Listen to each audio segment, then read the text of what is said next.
আসসালামু আলাইকুম। I news বাংলার আন্তর্জাতিক সংবাদে স্বাগতম। পাকিস্তান ইসরায়েলের বিরুদ্ধে ব্যাপক বিক্ষোভ। 2022 সালে তৃতীয় বিয়ে করবেন বরিস জনসন।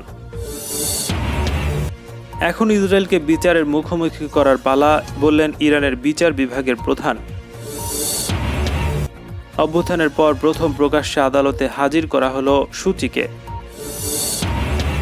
শিশু বয়সেই কালেমা শেখেন ডক্টর রেখা কৃষ্ণা।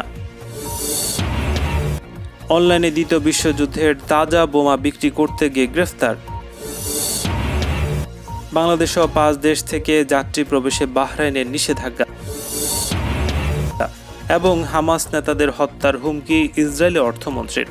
আপডেট আন্তর্জাতিক সংবাদ পেতে চ্যানেলটি সাবস্ক্রাইব করে বেল আইকনে ক্লিক করুন। আমাদের ভিডিওতে লাইক দিয়ে আপনার মতামত জানান। পাকিস্তানের বন্দর নগরী করাচিতে ইহুদিবাদ ইসরায়েলের বিরুদ্ধে ব্যাপক বিক্ষোভ হয়েছে।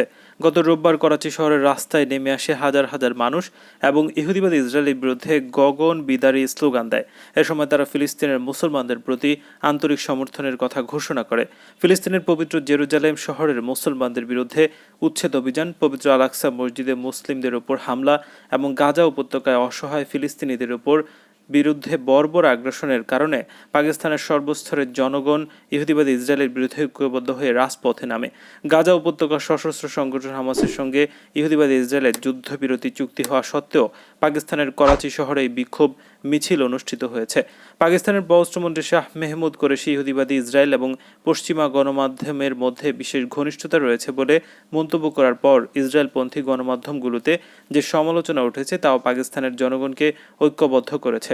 অবশ্য পাক পররাষ্ট্রমন্ত্রীর ওই বক্তব্য মুসলিম বিশ্বে ব্যাপক সমর্থন পেয়েছে। এ সম্পর্কে ইসলামাবাদ সরকার বলছে, ইসরায়েলের আত্মরক্ষার অধিকারের প্রশ্নে পশ্চিমা গণমাধ্যমগুলো অসহায় ফিলিস্তিনিদের ওপর ইহুদিবাদী সেনাদের গণহত্যার বিষয়টিকে আড়াল করার চেষ্টা করছে। তৃতীয়বারের মতো বিয়ের পিঁড়িতে বসতে চলেছেন ব্রিটিশ প্রধানমন্ত্রী বরিস জনসন। আগামী বছরের জুলাইয়ে বাগদত্তা ক্যারি সিমন্সকে বিয়ে করবেন তিনি। ব্রিটিশ সংবাদ মাধ্যম দ্য সানের বরাতে তথ্য জানিয়েছে দ্য গার্ডিয়ান। জানা যায়, 2019 সালের শেষের দিকে বাগদান সারলেও অনেকের মতো বরিস ক্যারি যুগলও করোনা ভাইরাস মহামারীর কারণে বিয়ের অনুষ্ঠান পিছিয়ে দিয়েছেন। তবে সেই অপেক্ষার অবসান হতে চলেছে।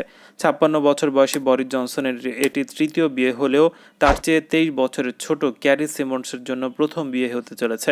তারা ইতিমধ্যে আত্মীয় স্বজনদের কাছে বিয়ের নিমন্ত্রণ পত্র পাঠিয়েছেন, যেখানে বিয়ের সময় হিসেবে 2022 সালের জুলাই মাসের কথা উল্লেখ রয়েছে। বিয়ের অনুষ্ঠানের কোথায় হবে তা এখনও নিশ্চিত নয়। তবে ব্রিটিশ প্রধানমন্ত্রী বাকিংহ্যামশায়ারের বাসভবন চেকার্সের আয়োজন হতে পারে বলে ধারণা করা হচ্ছে। সম্ভাব্য ভেন্যু হিসেবে কেন্টের পোর্ট লিম্পেন সাফারি পার্কের নাম উঠে এসেছে। আবার কেউ কেউ বলছেন এই যুগল ইতালি গিয়ে গাঁটছড়া বাঁধতে পারেন, কারণ সেখানে ক্যারির স্বজনেরা রয়েছেন। 2019 সালে যুক্তরাজ্যের প্রধানমন্ত্রী হন বরিস জনসন। এরপর প্রেমিকা ক্যারি সিমন্সকে নিয়ে ডাইনিং স্ট্রিটে ওঠেন তিনি। সেখানে বসবাসকারী প্রথম অবিবাহিত যুগল তারা। 2020 সালের ফেব্রুয়ারিতে বাগদান এবং ক্যারির সন্তান সম্ভব থাকার খবর ঘোষণা করেন ব্রিটিশ প্রধানমন্ত্রী। ওই মাসে দ্বিতীয় স্ত্রী মারিয়ানা হুইলারের সঙ্গে আনুষ্ঠানিক বিয়ে বিচ্ছেদ করেন তিনি। মারিয়ানা এবং বরিসের সংসারে 2 কন্যা 2 পুত্র রয়েছে। এর আগে অ্যালেগ্রা মস্টাইন ওয়েন নামে এক নারীকে বিয়ে করেছিলেন বরিস জনসন। 2020 সালের এপ্রিলে পুত্র সন্তানের জন্ম দেন ক্যারি সিমন্স। করোনায় আক্রান্ত হয়ে হাসপাতালে চিকিৎসাধীন থাকার সময় বরিস জনসনকে যে 2 চিকিৎসক দেখভাল করতেন তাদের সম্মানে ছেলের নাম উইলফ্রেড লরি নিকোলাস জনসন রেখেছেন এই দম্পতি। ইসলামী প্রজাতন্ত্র ইরানের বিচার বিভাগের প্রধান সৈয়দ ইব্রাহিম রাইসি বলেছেন, ফিলিস্তিনে ইসরায়েলি অপরাধের বিচার নিশ্চিত করতে হবে। তিনি রোববার বিচার বিভাগের সর্বোচ্চ পরিষদের বৈঠকে এ কথা বলেছেন। তিনি বলেছেন, দখলদার ইসরায়েলি সেনাবাহিনী এবং গাজার নিপীড়িত জনগণের মধ্যে সরাসরি যুদ্ধের অবসান হলেও সফটওয়্যার বা নরম যুদ্ধ বাকি আছে। আর এই যুদ্ধটা হলো অপরাধীদেরকে আন্তর্জাতিক আদালতের সম্মুখীন করা।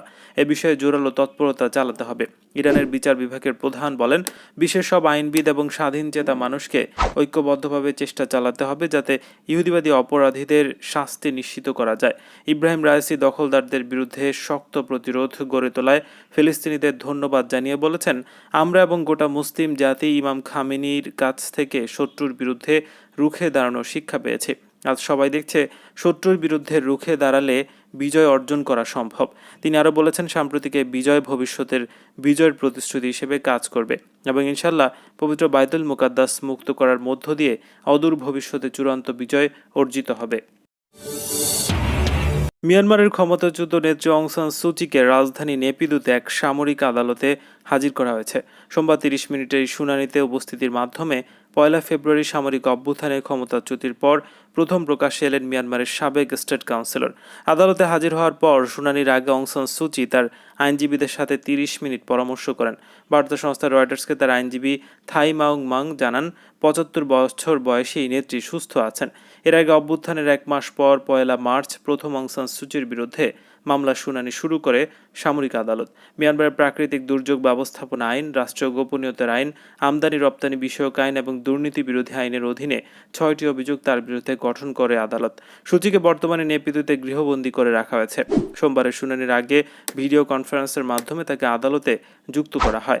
এদিকে সূচির নেতৃত্বাধীন ন্যাশনাল লীগ ফর ডেমোক্রেসি দল বিলুপ্ত করতে সামরিক জান্তা সিদ্ধান্ত নিলেও সোমবার আদালতে আইনজীবীদের সাবেক স্টেট কাউন্সিলর বলেন, এনএলডির পথ চলা অব্যাহত থাকবে। আইনজীবী মিন শোয়ে বলেছেন, তিনি বলেছেন এই পার্টি জনগণের জন্য গড়া হয়েছে, সুতরাং যতদিন জনগণ থাকবে ততদিন এই পার্টি থাকবে। এদিকে মিয়ানমারের অবস্থা পর্যবেক্ষণকারী থাইল্যান্ড ভিত্তিক সংস্থা assistance association for political prisoners তাদের রোববারের প্রতিবেদনে জানায়, 1 ফেব্রুয়ারিতে সেনা অভ্যুত্থানের পর থেকে রোববার পর্যন্ত দেশটিতে বিক্ষোভ সামরিক জান্তার দমন অভিযানে অন্তত 818 জন নিহত হয়েছে। প্রতিবেদনে আরও বলা হয়েছে, বিক্ষোভ সংশ্লিষ্টতায় সামরিক জান্তার হাতে গ্রেফতার হয়েছে 5392 জন। বর্তমানে বন্দী রয়েছেন 4296। এছাড়া গ্রেফতারি পরোয়ানা জারি হয়েছে আরও 1822 জনের নামে। মৃত্যু পথযাত্রী মুসলিম কোভিড রোগীকে কালেমা তাইয়েবা পড়ে শোনানো ভারতের সেই নারী চিকিৎসক ডক্টর রেখা কৃষ্ণা প্রশংসায় ভাসছেন। দুবাই ভিত্তিক সংবাদ মাধ্যম গলফ নিউজ জানিয়েছে, ডক্টর রেখা কৃষ্ণা আরব আমিরাতের দুবাইয়ে বড় হয়েছেন। সেখানে শিশু বয়সে কালেমা তাইয়েবা শেখেন তিনি। খবরে বলা হয়, গত 17 মে কেরালা রাজ্যের পালঘাট জেলার পতম্বিতে সিভানা হসপিটাল ও রিসার্চ সেন্টারে কোভিডে আক্রান্ত হয়ে 57 বছর বয়সী এক মুসলিম নারী মারা যান। মৃত্যুর আগে তার চিকিৎসার দায়িত্বে ছিলেন ডক্টর রেখা কৃষ্ণা। রেখা সহ অন্যান্য চিকিৎসকও বুঝতে পেরেছিলেন এই নারীকে সুস্থ করে তোলা কার্যত অসম্ভব। রোগীর বাড়ির সদস্যদের সে কথা জানিয়েও দেন তারা। ডক্টর রেখা শুক্রবার ভারত থেকে মোবাইল ফোনে গলফ নিউজকে বলেন, 57 বছর বয়সী রোগী কোভিডে আক্রান্ত হয়ে নিউমোনিয়ায় ভুগছিলেন। তিনি 17 দিনের জন্য ভেন্টিলেটরে ছিলেন। তার পরিবার এবং আত্মীয় স্বজনদের আইসিইউতে ঢোকার অনুমতি ছিল না। মৃত্যুর সময় আমি তার কষ্ট দেখতে পাচ্ছিলাম, কিন্তু একজন ডাক্তার হিসেবে আমি কিছুই করতে পারিনি। ডক্টর রেখা আরও বলেছেন, তাকে ভেন্টিলেটর থেকে নামানোর পর আমি কেবল ব্যথা কমাতে তার কাছে যাই এবং মুহূর্তের মধ্যে আমি কালেমা উচ্চারণ করেছিলাম, লা ইলাহা ইল্লাল্লাহু মুহাম্মাদুর রাসূলুল্লাহ। তিনি বলেন, এমনটা যে করব আগে থেকে ভাবিনি। মুহূর্তেই এমনই হৃদয় বিদারক ছিল, তাই আচমকা করে ফেলি। আমার বড় হয়ে ওঠা দুবাইতে, তাই ইসলাম ধর্ম সম্পর্কে অল্প বিস্তর জানি। সে কারণে মৃত্যু পথযাত্রী করোনা রোগীর কানে কলেমা পড়ে শুনিয়েছিলাম।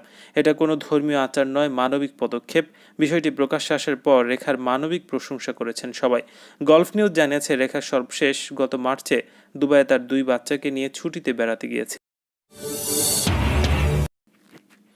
জার্মানির তৈরি দ্বিতীয় বিশ্বযুদ্ধের তাজা বোমা 15 পাউন্ড খরচ করলেই পাওয়া যাবে। তবে এর আগে বেশ কয়েক হাত ঘুরেছে। অনলাইনের বিক্রি বাটার ওয়েবসাইটে ব্যবহার করা জিনিস এর বিভাগে এই বয়ানে বিজ্ঞাপনটি দেওয়া হয়েছিল, যা দেখে চমকে যায় ব্রিটেনের পুলিশ। প্রায় সঙ্গে সঙ্গে বিজ্ঞাপনদাতার বাড়িতে চড়াও হয় তারা। বোমাটি সংগ্রহ করে এবং তার নিয়ন্ত্রিত বিস্ফোরণ ঘটিয়ে তবে নিশ্চিন্ত হয়। আপাতত বেআইনি পণ্য সংগ্রহের অভিযোগে এই বিজ্ঞাপনদাতাকে গ্রেফতার করে জিজ্ঞাসাবাদ শুরু হয়েছে। গত 18 মে বিজ্ঞাপনটি দেওয়া হয় অনলাইন বিক্রির সংস্থা ইবের ওয়েবসাইটে। পুলিশ জানিয়েছে, বিজ্ঞাপনদাতা মার্ক উইলিয়াম পেশায় একজন মেটাল ডিটেক্টরিস্ট। পুলিশকে জানিয়েছে, বোমাটি তিনি খুঁজে পান হ্যাম্পশায়ারে তার ভাইয়ের বাড়ির সামনের একটি খোলা মাঠ থেকে। মাটির নিচে পোতা ছিল।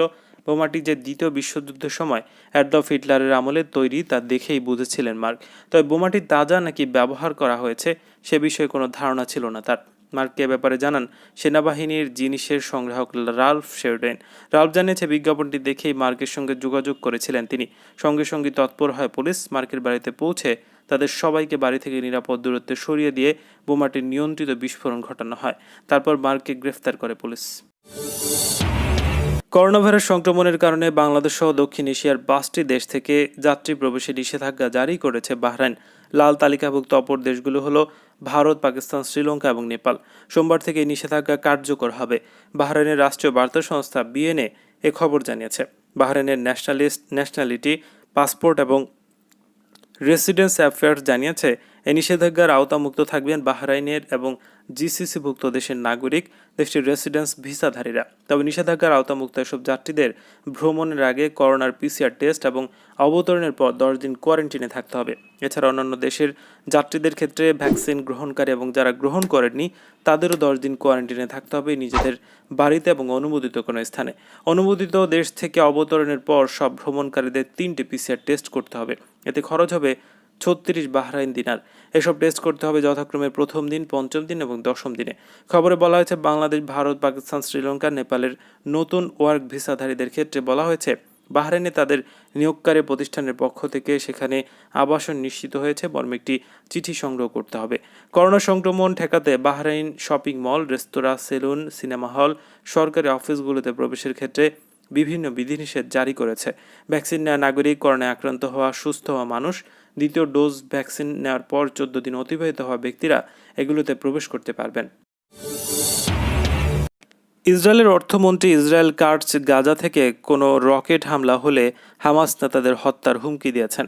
রোববার ইসরায়েলি রেশাদ বেত রেডিওর সাথে এক সাক্ষাৎকারে এই হুমকি দেন তিনি বলেছেন, দক্ষিণ ইসরায়েলে যদি একটি রকেটও নিক্ষেপ করা হয় তবে হামাস নেতাদের হত্যার মাধ্যমে তার প্রতিশোধ নেওয়া হবে।